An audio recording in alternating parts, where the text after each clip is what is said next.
I'm Bertram de Souza, host of the Scribbler Publishing Group podcast and author of No Holds Barred, a book dedicated to the now closed Youngstown Vindicator, where I had worked for 40 years. I retired as the editorial page editor and Sunday columnist. After the May 2 primary election, in which venture capitalist and political newcomer J.D. Vance won the Republican nomination for the Ohio Senate seat, being vacated by Republican Rob Portman, it was widely believed that Vance would have little trouble dispatching his Democratic opponent, Mahoning Valley Congressman Tim Ryan. However, if the polls are to be believed, this race has been a toss-up for quite some time. What's going on? To answer that question and to discuss other issues relating to next Tuesday's general election, I am joined by two veterans of Ohio politics. Dr. Bill Binning, retired political science professor at Youngstown State University, and for years a Republican political operative, and Brent Larkin, long the dean of political reporters in Ohio, who spent many years as director of the Cleveland Plain Dealer's editorial page. Brent continues to write a Sunday column for the paper. Brent and Bill, thank you for joining me. Nice to see you again. Thank you. Thanks for inviting us. Hope you had a pleasant summer, and we're now in the thick of things. You'll recall that after the May primary, we were all in agreement that the U.S. Senate race would be somewhat of a cakewalk for Republican J.D. Vance.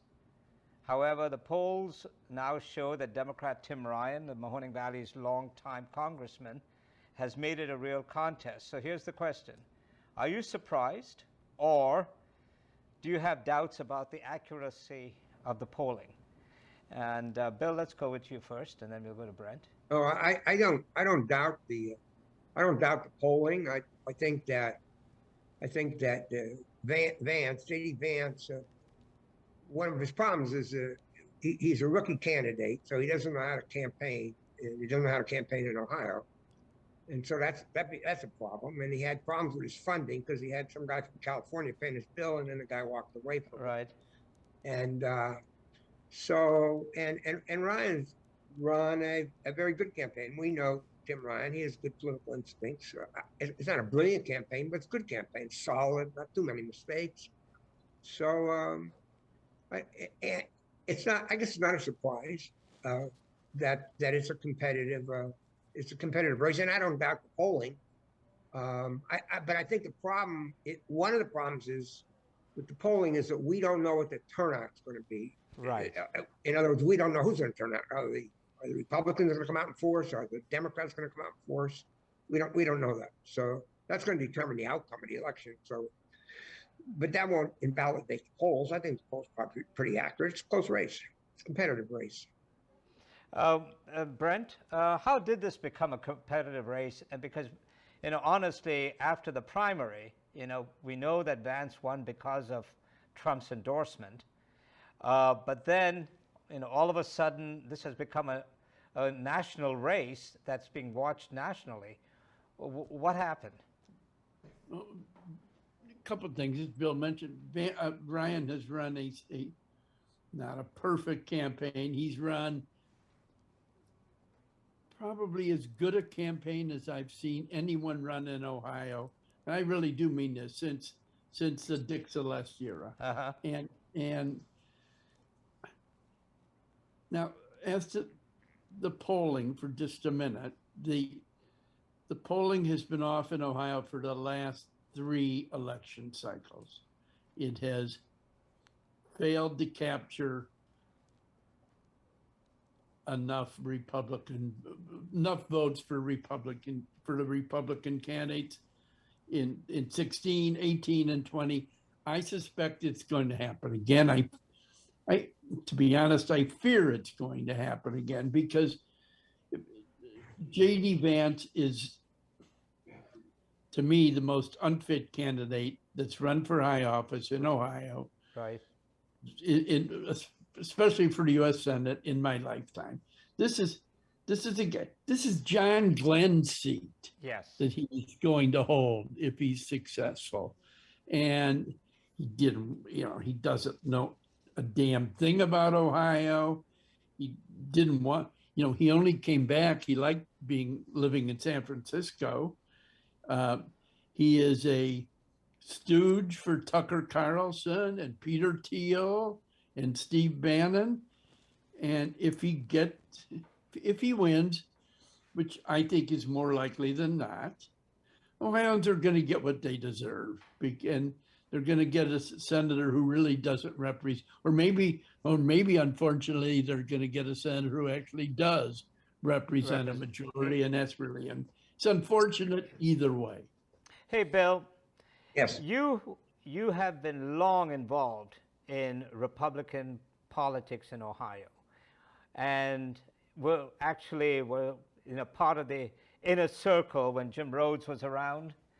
You know how Ohio votes. You know the voters of Ohio. In your lifetime of politics, would you have expected or believed that a candidate like J.D. Vance would actually represent your party for the U.S. Senate? No, but only in this respect. In my time, and in the time of Rhodes, even post Rhodes, the candidates were groomed up by the party, and they sort of took turns as to whose turn it was to run. Right. And they all kind of acted the same way, whether it was Rhodes or Voinovich or DeWine. And certainly Vance is not in that mold. Well, maybe we're changing. Maybe Ohio's changing because he's more of a national candidate than he is really. He doesn't have any of the cultural attributes of an Ohio candidate, in my opinion.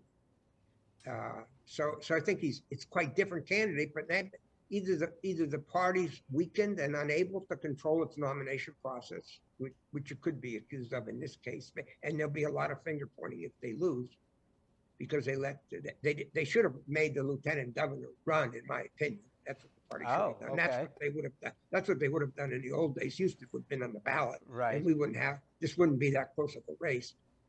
But they seem to lose control of it, and you had all these people come in with lots of money. We never had that before either. Right. We had these people come in and spend millions of dollars and never ran for office, and then at the very end, Trump saw an opportunity and put his arm around Vance, and I think that's created some problems for Vance.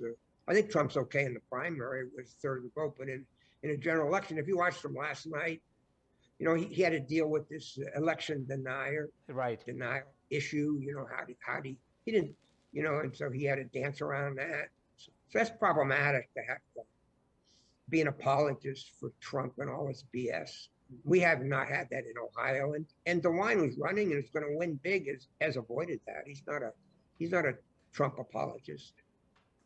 Okay, so let's go to the next issue, which is this race. I believe, and I'd like to get your opinions on this, could be viewed as not only a referendum on Donald Trump and also the right-wing iron grip on Ohio politics, but and Brent, you'll be interested in this, but also I think a test of the Cleveland Plain Dealer and the Columbus Dispatch endorsement editorial power. Both newspapers endorsed Ryan, and Vance chose not to attend the endorsement meetings at both papers. So Brent, let's start with you. Put this all in context, please.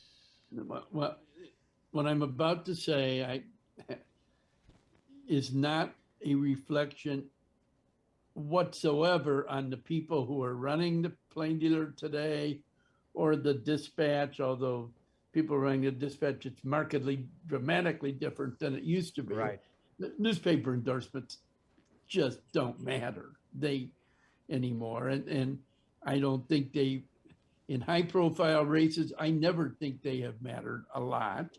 I think they matter in judicial races when you have these, especially in big counties, you have these bed sheet ballots with 30 judicial races, which you have in Cuyahoga. And then I think a lot of voters do look to newspapers and citizens leagues and things like that. But no, voters are going to make up their own mind about Mike DeWine or Nan Whaley, and they really don't care what the Plain Dealer or any of the other two significantly large news entities care. They haven't, and it's been that way for quite a while. And then, Brent, so how do you view the Trump factor in this election? Well, it's significant. As Bill suggested, he dragged him across the finish line. Right. He would not have been a Republican nominee, but for Trump's endorsement. Right. The nominee probably would have been Josh Mandel, who, True. to borrow a phrase from Donald Trump, spent the entire primary kissing Donald Trump's ass. Right. And he did. He did everything, as you know, Bertram. It was nauseating. Yes. And at the end, Trump doesn't care about any human beings. Exactly. Maybe his daughter, but nobody else. Exactly. And at the end, he just tossed him aside. Yeah. And I think he cut a deal with Peter Thiel for money. That's right. More than the money that Thiel poured into the Ohio race, but for national big time money. Sure. Bill, in the old days, newspaper endorsements were important. You were you were always an operative, and you were the ones who used to reach out to us and to other papers. It was important to get that endorsement, especially in the general election. So what's happened? Well, in the heyday of the Wolves with the Dispatch, yeah. I mean, they ran the Republican Party and the Republican nomination. Exactly. And it wasn't the endorsement, and it wasn't the editorial board, although they may have made the decision, but they slanted all the news. They covered the stories they wanted to cover, and so they just ran the politics in Central Ohio. The PD did the same thing in a more limited way in northeastern Ohio. But in Central Ohio, especially with the Republican Party, the paper was extraordinarily influential. But that's over with not because of anything that happens, because of the internet. What's happened to newsprint? You can't find newspapers anymore. Right. I don't even get to the Dispatch because of the paywall and the weak coverage. I think they just let go to last state reporter, state House reporter, who was very good, but that was one guy, So that's another thing that I want to mention. Sure, go ahead. Brent, with regards to newspapers were always at least in my experience, they were the ones who discovered, or maybe we would say created the scandals, which fueled state elections in Ohio, and you don't have any of that. I mean, it seemed to me that Senate Bill 6 was ripe to really create havoc in the Republican Party. The newspapers barely took it up. I mean, there was nothing. They never talked very much about it at all during this election period. So it's had no bearing on things. Yeah, so let's talk about the Trump factor then, and how that's going to play, especially in areas like the Mahoning Valley, in Mahoning and Trumbull counties, where Trump won in 2020, this very heavily Democratic, very reliably Democratic region. Formerly Democratic. Exactly. So is the Trump factor in areas like the Valley going to play on Election Day, do you think? Oh, sure, it's going to play in the Mahoning Valley. I think Ryan's not going to do particularly good in what was his home district. I mean, he barely won the district, lost some of the counties. I don't think that's going to be it's going to be much different, maybe a little bit different. I think there's a little weakness. I don't have a very big sample, but I talked to one of the new Trump Republicans in Ohio, and he told me he can't get. He's a Trumpster, and he wasn't in the Republican Party before that. But he doesn't trust Vance, and I think that's one of the. If Ryan doesn't win, it's because he didn't stay on that. I think he needed to keep raising that point. That Vance really is not in Ohio. We can't really trust him. So I think I mean, I'm not taking you off a little bit, but I'm just saying that the Trump voters are not necessarily just going to march in. Some of them, they're a little hesitant about at least the very few that I talked to, they're a little hesitant about Vance. That's not to say he's weakened, but I think there's a little hesitancy. They don't embrace him the way they embrace Trump, who they trust. But he was the presidential candidate. Right. This guy's a Senate candidate, and there's just something. I think this trust issue probably Ryan needed to give a little more. Because that really has worked, you know, the raising. He's really not from Ohio. He's from California. We don't know really who's behind him. It raised all these questions about him. I think that's stuck a little. It is stuck with this gentleman that I talked to, who you would think would be voting for Vance because Trump has told Right.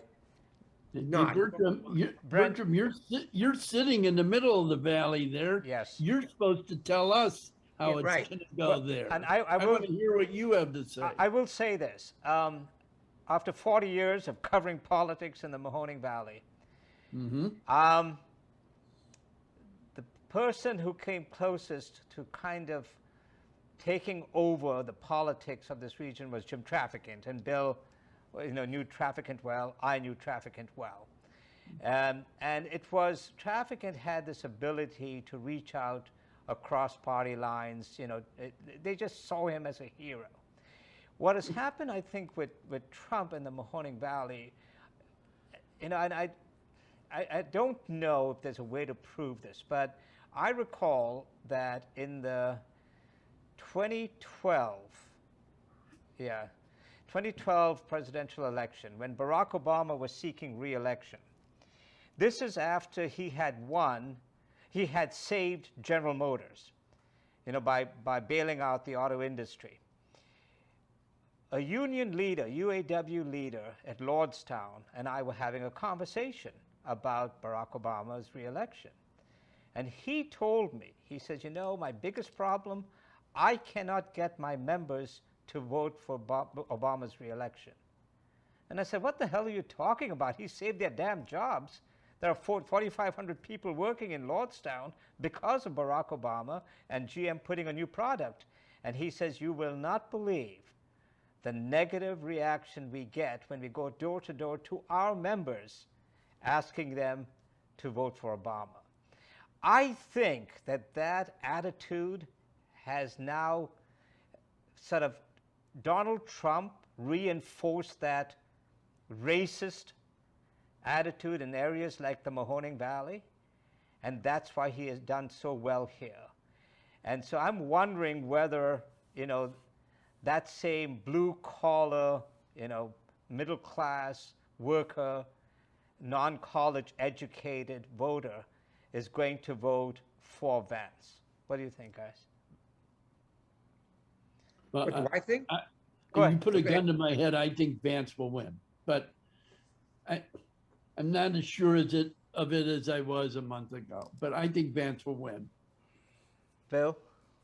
Well, I think that white working class vote in the Mahoning Valley is, most of it has become Trump Republican, and they're going to probably vote for Vance. I just don't know if they're going to be the same enthusiasm and intensity that they did for Trump or for Trafficant.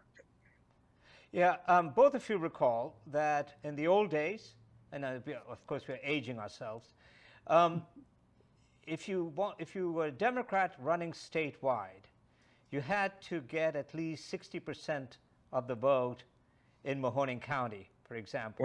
Or more. The same thing with Cuyahoga County. So if a Democrat isn't able to do that in this region of the state, where does a Democrat win? Brent or Bill, whoever wants to go first. Brent? Well, they win in places where they didn't used to win, which we're seeing a lot of that in Franklin County. It's now a bright blue county. It didn't used to be. In Delaware County, Sherrod Brown did better in Delaware County 4 years ago than he did in Jefferson County, which is kind of, you know, turning things, the Ohio we know used to know upside down. And there's Hamilton County is now pretty bright blue. Yeah. And so it's in the urban areas. But is that enough? Well, more often than not, it is not enough. Bill? Well, added to that, he has it right, but added to that is this was true with Trump, and suburban white women particularly are hesitant to vote with the Trump train, and that's magnified to some extent with the Supreme Court case, so that educated suburban white women that one time were steadily Republicans in Ohio have migrated occasionally towards the Democrat, and I don't know if Ryan's able to, because he's focused on this idea of the working class white, not focused on women's issues. We'll see how that pays off, but it certainly hasn't helped Whaley. She's not going anywhere with that. I mean, why hasn't the abortion issue resonated in this state the way it has in other states? Is it because Ohio has become so red that those kinds of social issues don't resonate? I think the polls have consistently shown that crime, the economy, crime, and immigration, and I think abortion is like fourth on the list among Ohio voters, and that's why it hasn't. You've seen little or no blowback on the governor, whose position on abortion is pretty extreme. Yes, by any measure, and it's not. Whaley has not been a bad candidate. She's just running she hasn't been able to raise a lot of money. Sure. The campaign has been overshadowed greatly by the Senate race campaign, which is far more compelling. And history tells us, last but certainly not least, that defeating an incumbent Republican governor in Ohio is next to impossible. I can't name the last one. O'Neill, maybe? Yeah, is that probably. the last? Yeah, probably. Well, think about that. And since Gilligan went down, right? Strickland went down. DeSalle went down. Right. Those were all Democrats. You can't beat an incumbent Republican governor in the last 70 years. Bill, period. What about the abortion issue? Why hasn't that clicked? Well, I don't know that it's not clicked. I think that there's been and this is probably true in Ohio, probably true nationally, that, I mean, the Democrats focused a great deal of attention on it because they wanted to, and they thought that was going to help them. But I think the economic situation, the inflation in particular, stock market, senior citizens in their 401k balance, that has, excuse the term, trumped abortion in politics. I think if the economy was better, then maybe the abortion issue would have more traction. And also the way it's phrased, I think that the way I thought it should have been phrased, or would have been phrased to be more effective, is that Republicans don't care for women, that they don't care for women's rights. In other words, to broaden it rather than to focus simply on the idea of abortion, and then they get into these technical issues like they did last night. Should it be 15 weeks or how long it should be? I think you lose people when you get into, like, even we're around, well, we should go back to the Roe v. Wade precedents. I think you lose people with that. I think that what you should say is those Republicans, they have no use for women. They want to keep women pregnant and barefoot in the house. That's the way I would have phrased it. I mean, rather than to talk about it as make it a technical medical issue. I was going to ask this question last, but because you brought that up, let me bring it up now so that it can continue this conversation. And Ohio, in my view, has become blood red. And the word blood I'm using relates to Republican attacks on women's rights to choose LGBTQ rights, voting rights, other social issues. At a time when the state is trying to portray itself as the Silicon Valley of the Midwest, doesn't this right-wing agenda pose a threat to companies such as Intel attracting the best and the brightest young people from around the country and the world? Brent, let's start with you on that. Maybe not.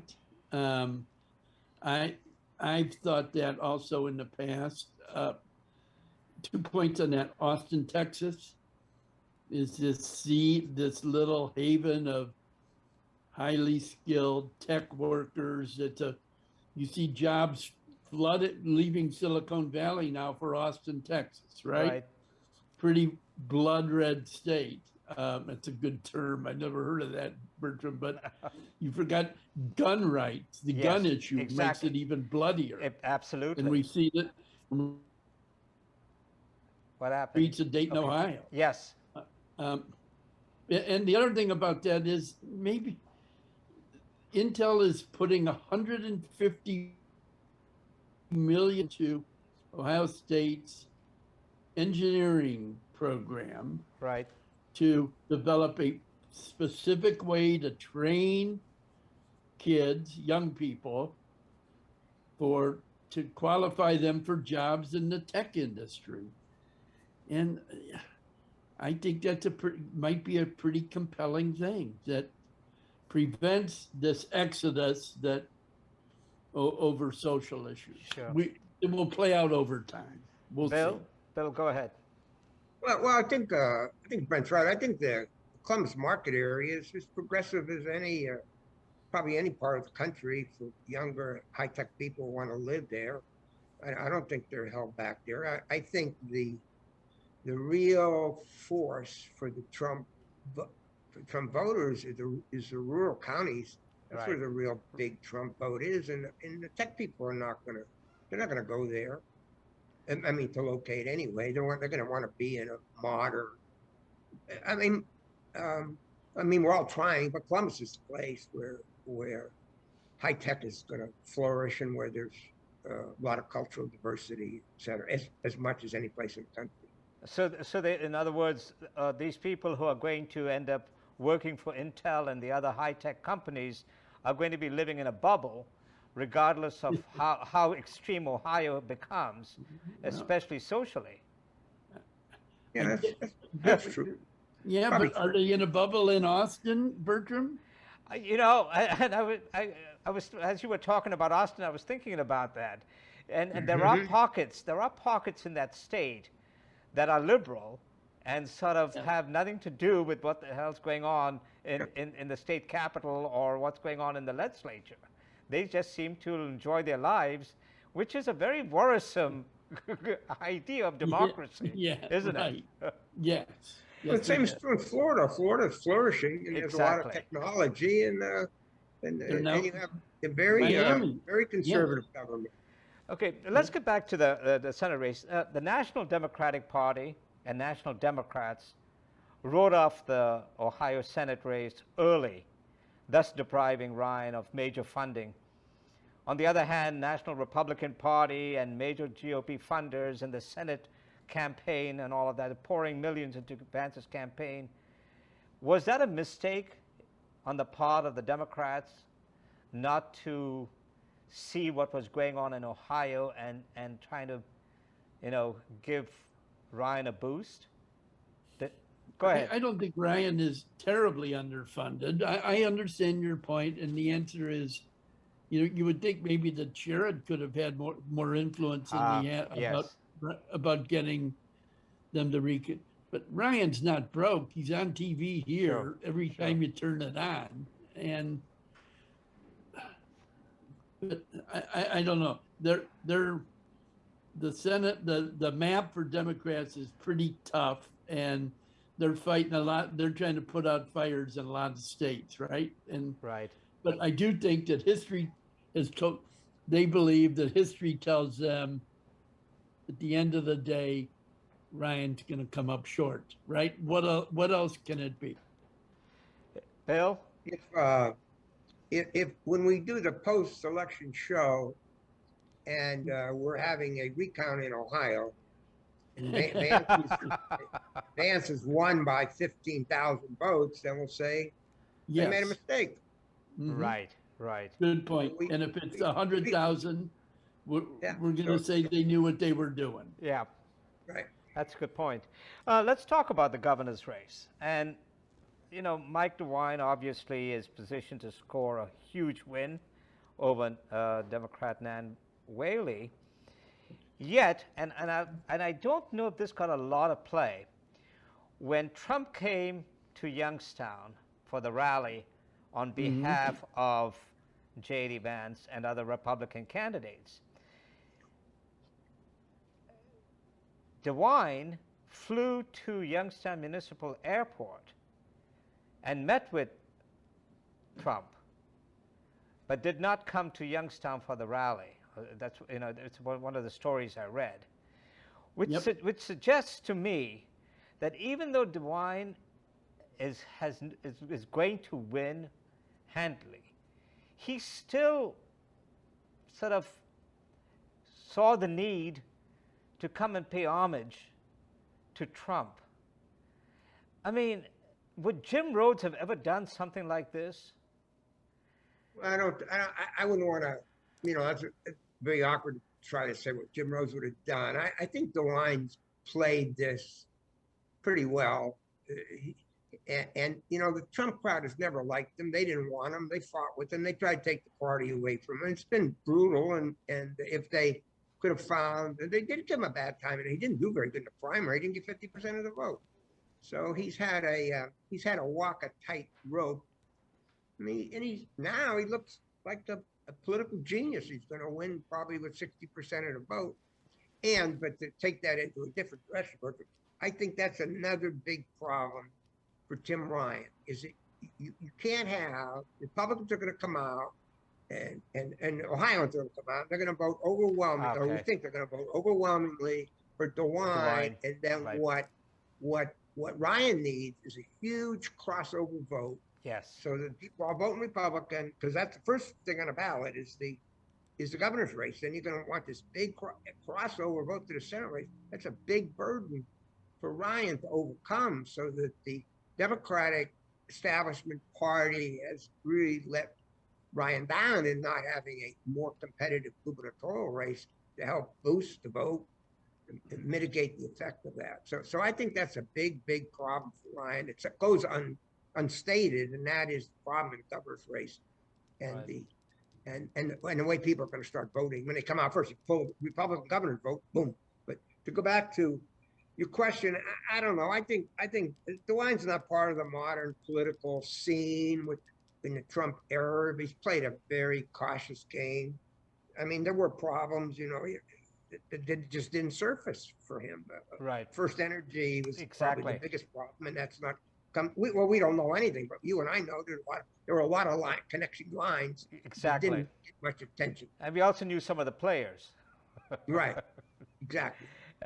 Brent, can I add something to the specifics of what you talked about, Bertram? Earlier in the week of the Trump rally, he said the governor's office said he would not be there because his granddaughters, I think it was plural, were in a rare late afternoon, early evening cross-country meet. Okay. And he was committed to going. Well, all of a sudden, you know, the granddaughters got thrown under the bus, and he flew off to Youngstown. So something happened in the interim. This is a guy whose name is, I think I'm right about this, never going to be on the ballot again, ever, in a meaningful way in Ohio, other than maybe state central committee or we're down there. But he knew a month ago he was going to win. Nevertheless, he decided he had to abandon the cross-country excuse and fly there to kiss the ring. And I find it, I'm going to be kinder, pretty disappointing. Yes. Yeah, so, you got to think, Brent, you got to think about this. Mike DeWine is a very ambitious fellow, always underestimated. And Great. what has he got? What game is left for him? The presidential game. So he could be a vice presidential candidate for Trump, moderate the ticket. He certainly would want a cabinet position. He's a law degree. He could go on the court. Don't think Mike DeWine's thinking I'm going back to the farm when this 4-year gig is over with. Within the next 2 years, I'm going to be looking for something, and Trump may be the key to that. He could be a cabinet member. He could be an ambassador. He could not be a judge. He's too old. And the key to now is put young people on the court. And he'll be 78 in 2024. I don't think they're going to go down that road. Where there's still smoke and there's still ambition. And he look at all these people. We got all these old men running around with Trump and Biden and all these other. They don't quit. They shouldn't be out there. And that's not going to stop him. He's been running for office since he was 16. You think he's going to stop? Yep. Yeah, which I find ironic when J.D. Vance talks about Tim Ryan being in Washington for last 20 years and basically suggesting that he has overstayed his welcome. My God, and he endorsed, Mike DeWine for re-election. Mike DeWine has been there since when he first ran for prosecutor in Greene County, right? Right. So he's been there much longer, and yet Vance sees no irony in that whole, idea that, Tim Ryan has sort of overstayed his welcome. But and we keep talking about Trump. Well, that's the professional politician. Right. It's not the age. I mean, he's emphasizing he's a professional politician. And we know Vance is not a professional politician. He shows no talent. Which brings me to this. So when Trump said during the rally in Youngstown, and the quote is this, "JD is kissing my ass, he wants my support," Vance insisted that the former president was telling a joke. But it isn't the first time Trump has insulted members of his party, and you'll recall when he called Ted Cruz's wife ugly.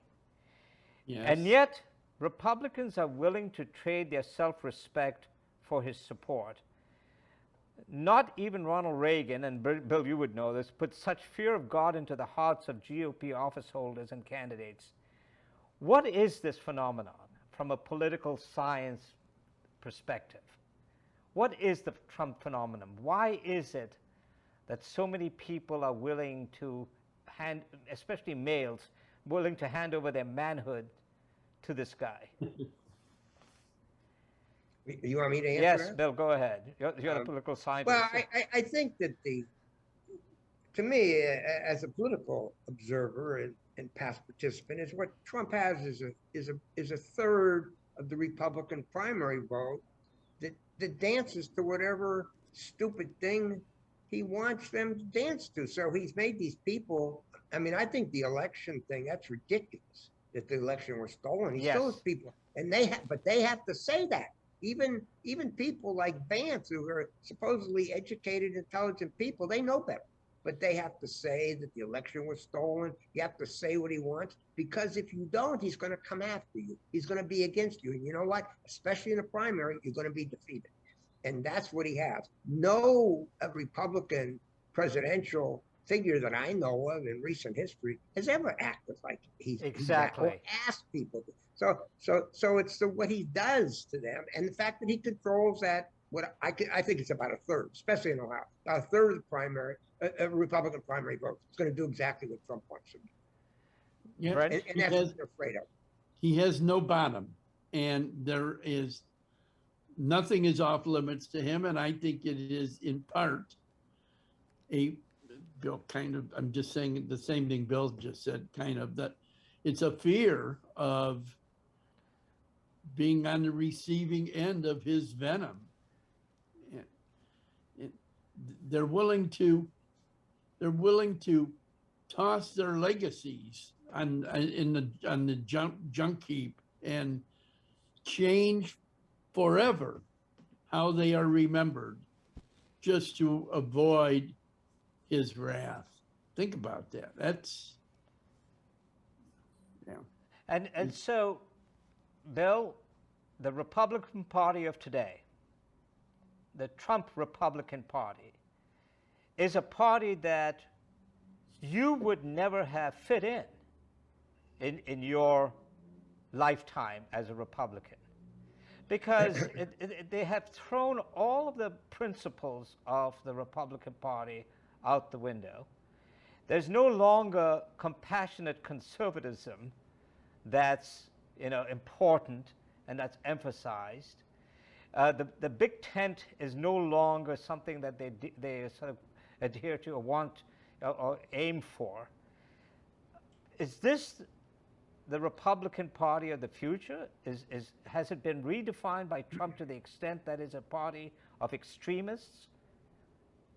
Well, in political science, generally in the modern era, the president defines the party. Okay.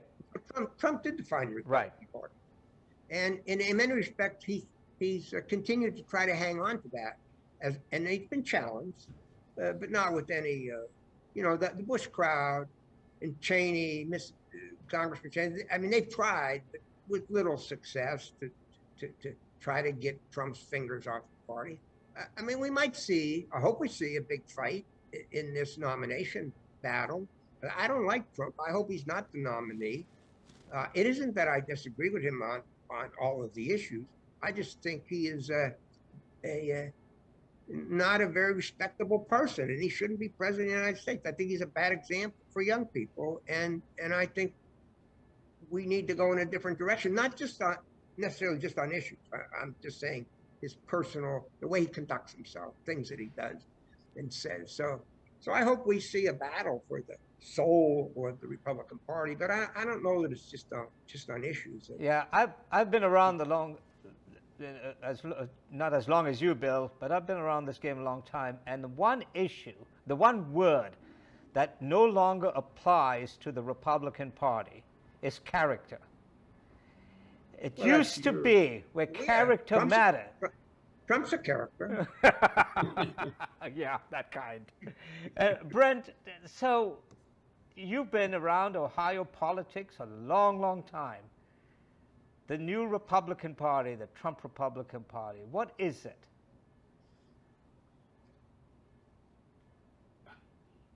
Well, the party has abandoned the party that we used to, the party of George H.W. Bush. Yes. And do you think George Voinovich could get elected and could get past a primary in Ohio? A few weeks before he died, he wrote an op-ed for the Plain Dealer saying that one of the smartest senators he had ever dealt with and the most talented was Hillary Clinton. Yeah. Yep. I think Brent's right. I think that's one person we could point to that wouldn't he wouldn't go along with this. I mean, exactly. He was bullheaded. He thought he was right, and he would have clashed with Trump from day one. Well, Steve LaTourette had shown signs of that in his career also. Right. And then Steve died prematurely. And yeah, it almost seems that under Trump, the Republican Party has lost its moral underpinnings. And so in terms of party politics, when you have a major party that doesn't care about morality, that believes in extremism, that divide and conquer is what does that do to a democracy? And Bill, we'll start with you, and then Brett. Well, I don't know that I accept all of your assertions about the current Republican Party. I think the Republican Party has become, if we compare it, let's say, to Bush, it's become more isolationist, right? More protectionist. And so it's changed in that respect. The one thing that I don't like about the Republican Party is they've lost any interest in a balanced budget or any fiscal responsibility. They used to be at least a voice for that, but we don't see much of that at all. So there are some parts of the Republican Party that I like to see resurrected. But we have changed in a lot of ways on terms of foreign policy, in terms of being protectionist, isolationist, and that brings to another interesting point. And I don't think it matters, Brent might. I think Vance's position on the Ukraine is that might be a big mistake. Certainly, he's not going to do very good in Parma with because ethnic people are not going to be happy with that statement. But it does show that he's more in line with the Trump Republicans than really with. Voinovich would never say that. Voinovich never would have said it because he was the ethnic candidate in Ohio. Right. And so I think that's an interesting point. But it does show about the direction of the Republican Party. I think if Vance wins, we're going to see probably continued push against a lot of U.S. support for the Ukraine. That's what I would see as a message. Go ahead, Brent. Well, there's a significant Ukrainian American population here, as Bill noted, and there is an organized effort on Brian's behalf and it's run by a guy who was very close to Voinovich, a lifelong Republican named Andy Fouté. Yeah. And they're working hard to beat J.D. Vance. And it is at its core, it's formerly a Republican group that has transformed itself into I think our support for the Ukraine is very much up for grabs with the new the new House of Rep will be. Yeah, and Senate. Vance is a key part of that. Exactly. Yes, he is. He's outspoken on it. And we have a Ukrainian population in Youngstown, in Moreland, in Cleveland. All right, finally, we've come to the end. We will be coming back together on the 14th for our post-mortem. But before we leave, tell everybody how wrong we were. Before we leave, we're a lot brighter then than we are now. Yeah, okay. Before we leave, Bill and Brent, who's going to win the Senate race and what percentage? No, I think Vance is going to win by a small margin, and it's going to be because the waves, it's a sort of a wave election, not a big wave election, but I think the Republican wave is going to take him into office. It's not anything that he's done, and the wine and those forces are going to put him in office. He's right been a big liability. Okay, Brent, go ahead. Vance by 3 to 5, but here's what's maybe even more important to note. In this same race, and I know this is, you can't put this same race in a time capsule and send it backwards to the early 1980s, and Tim Ryan beats him by 20 points. Exactly. Maybe more. Right. That tells you how much Ohio and the Republican Party has changed. It would be a landslide in 1980. How much Ohio has changed from being a purple state, a legitimate battleground state that was viewed as a bellwether for the nation, to now becoming a bright red, blood red state that sort of competes with Mississippi on social. Okay, you have our numbers. How about yeah? yours? Okay, Bertram, what do you have? I think Vance is going to win. It's going to. And honestly, I think it's going to be by more than 5 points, by 5 percentage points. The reason being, I'm not sure about the polls. And this goes back to us, Bill, when we used to do polling on Trafficant, if you recall, how our polls would show the race being, close or closer. And then when the actual vote was counted, Trafficant would end up at 85% of the vote. A lot of people don't want to admit that they're voting for like Vance.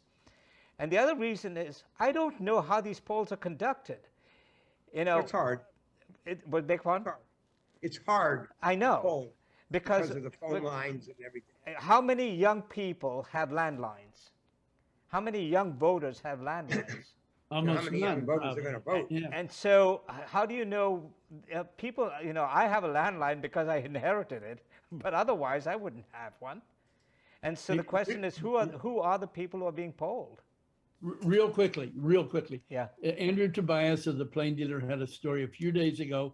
Absentee ballot applications compared to the most recent off-year elections in urban counties in Ohio are down Yes. significantly, and they are up in the red Right. counties significantly. We all rest our case. Yeah, I Right. saw Andy's piece and Andrew's piece, and I wondered though, is it because urban voters, in cities like Cleveland and Cincinnati and Youngstown, are so suspicious of the election process and their ballots being lost that they're waiting for election day in order to go cast their ballots? And this goes back to, go ahead. The turnout in black neighborhoods in Cleveland in 2020 was the worst of its kind in the United States of America. Wow. 53% Yeah. turnout in an election where, what was it nationally, 75 or 80?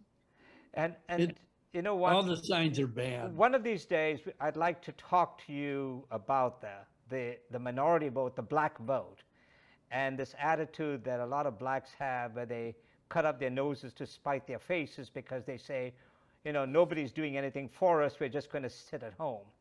Yep. And guess what happens? You get a J.D. Vance in office. Yes. Say, Well, gentlemen, go get ahead. the Youngstown mayor or somebody, or get some blacks on Yes, the show. we'll have some blacks on the panel and have you two as well, or whoever, and have a good discussion about that, because that vote does matter. But if if blacks don't come out to vote, you know, you got a Good problem. point. Ryan is toast without a decent black vote. Exactly. You can't win without a good vote. Toast. Yes. Gentlemen, thank you. Nice seeing you again. Thank We'll you. we'll see you on the 14th. See you in a few weeks. Okay, My thanks. Wi-Fi held up. Okay. We'll see how Okay. smart we'll see how smart we are in a few weeks. Okay. Exactly. Thank you. Okay. Bye. Have a good day. You Bye-bye. too. Bye-bye. We've come to the end of an insightful discussion about next Tuesday's general election. There's a lot at stake locally, statewide, and nationally, which is why it's imperative that you vote if you haven't already. I thank my guests, Dr. Bill Binning and Brent Larkin, for sharing their views of the Senate race and other contests. Dr. Binning, Brent, and another veteran of Ohio politics, Tom Suddes, will join me on November 14 for a post-mortem on the election. I'm Bertram de Souza, wishing you a pleasant day.